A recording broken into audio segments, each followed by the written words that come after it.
After graduating from Punahou in 1968, he spent a semester at a mainland college, then transferred to UH Manoa, where he was cast in a pidgin adaptation of Shakespeare's Twelfth Night, concocted by up-and-coming actor, writer James Grant Benton. James Benton was innately interested in Shakespeare and Shakespeare's plays and in performing Shakespeare, right? And he asked me if perhaps I could give a seminar wherein students could read the plays aloud and become acquainted with them. And among the people that he knew well and spoke to was Ed Kaehea and Rap. I've seen them perform at Kennedy Theater. Ed was the Hawaiian god in Shakespeare plays. You know, it's like James was the handsome hapa who went in and out. He was always the leading man. Of course, Rap was the funny one that came in and out. And I found that once in a while he would read a line, if you follow him, with wonderful understanding, which is what the very talented can do. He was marvelous, absolutely terrific. And the interesting thing in my view is that even with his marvelous comic ability, he was also able to center very clearly on sequences that had nothing to do with comedy whatsoever and play them fully and honestly, create characters that were essentially deeply serious. So if I were to list, let's say, the top 10 actors, student actors, amongst the thousands actually over the 43 years plus that I've been teaching there, he would absolutely be among that top 10. Absolutely, without question. Rap would soon make a name for himself in local theater production, especially for Honolulu's well-established children's theater company. Rap was such a major figure in Honolulu Theater for Youth Plays in the 70s, from the winter of 73, then 2 years to the spring of 75. 2 years, he was probably in 5 productions of 4 shows, so he was almost always on stage because Honolulu Theater for Youth would usually run shows for 2 to 3 months. And he was seen by, well, 40,000 young kids. He had a theater audience that was very huge. James Grant Benton and Ed Kaehea would join Rap in front of that huge audience. And although none of them knew it at the time, they were mere months away from forming the most revolutionary comedy group in Hawaii's history. The 3 Booga Boys, as people sort of call them, were all in the Honolulu Theater for production of The Hobbit in the summer of 1975. It was one of the best things in terms of theatrical performances, acting, theater, stagecraft, that I saw Rap do. He played Gollum, and Kavika was brilliant, brilliant. Coming up next, Booga Fever sweeps Honolulu. The crowd was so big that we actually had to lock the door to keep him out. When we return with Rap, Hawaii's comic genius.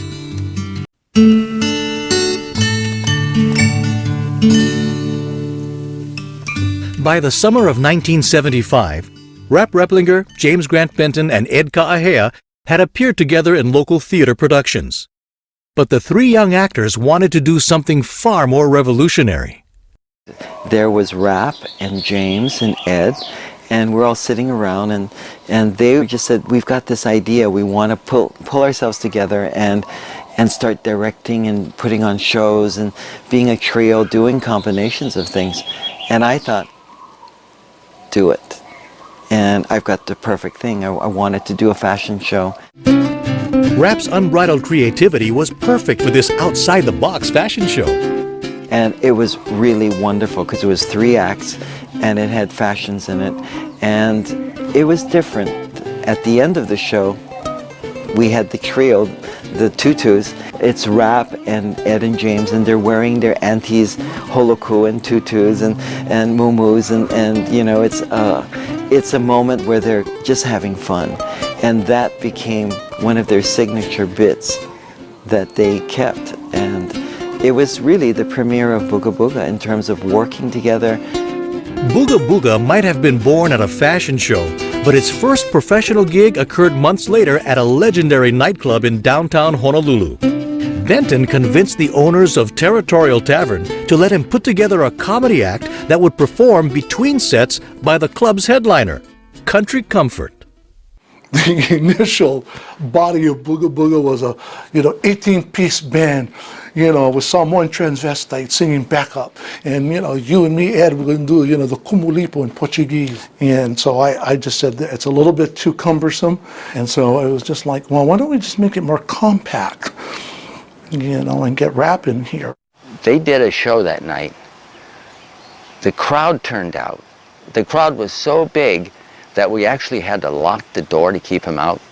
And from that day on, it was lines around the building, which was, the transportation building, all the way around the building to get in the door to see Booga Booga. And they were doing 5 nights a week.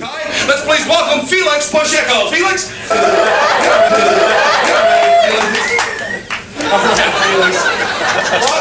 Welcome to Honolulu, Felix.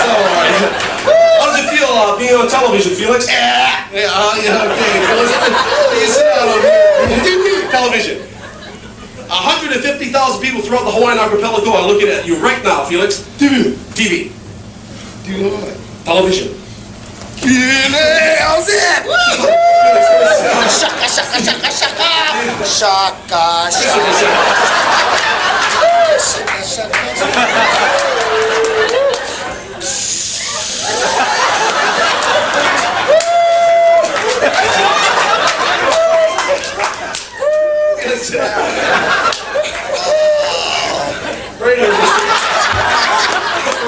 It turned the face of comedy in the islands upside down.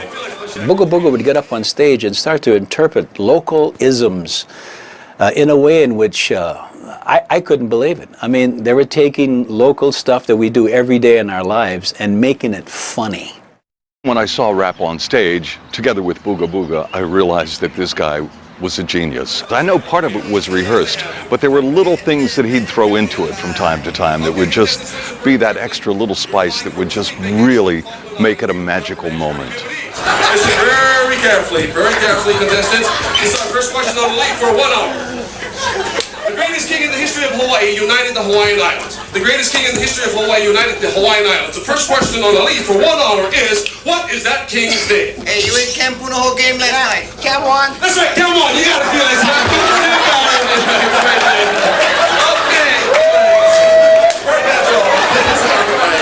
Everything Booga Booga did was scripted to a T, but when there was no assigned response by the audience, we were able to improvise either clarification or an embodiment of the joke. Honolulu, the capital of the state of Hawaii, is located on one of the major islands in the Hawaiian archipelago. I repeat that. Honolulu, the capital of the state of Hawaii, is located on one of the major islands in the Hawaiian archipelago. The question on a lead for 1 hour is, what island is that? Who? Oh, this is Felix, yeah! Felix, you got it there, Felix. You win the lead for 1 hour. You got it, Felix. For the Reiplinger household, this groundbreaking phenomenon that had taken the islands by storm was just a part of their daily routine.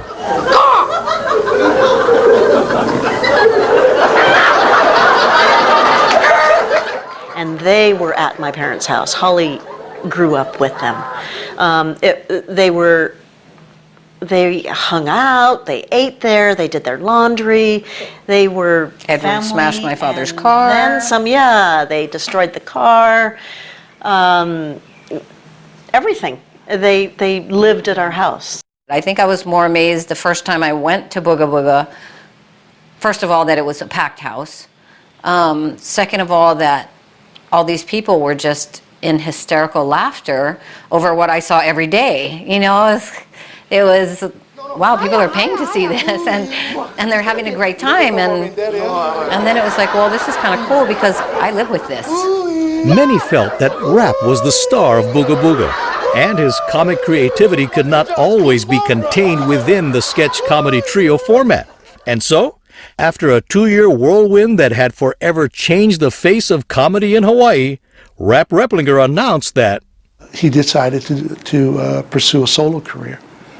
And we encouraged him, and it was congenial. I mean, there was no habutness about it, because we had other comics literally lined up.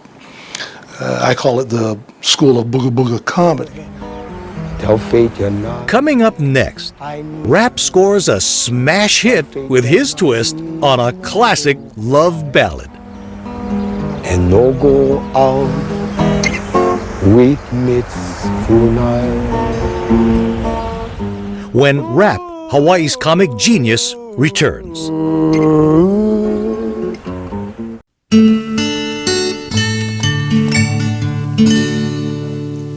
By the late 1970s, Rap Reiplinger, along with friends Ed Kaahea and James Grant Benton, had revolutionized comedy in Hawaii as Booga Booga.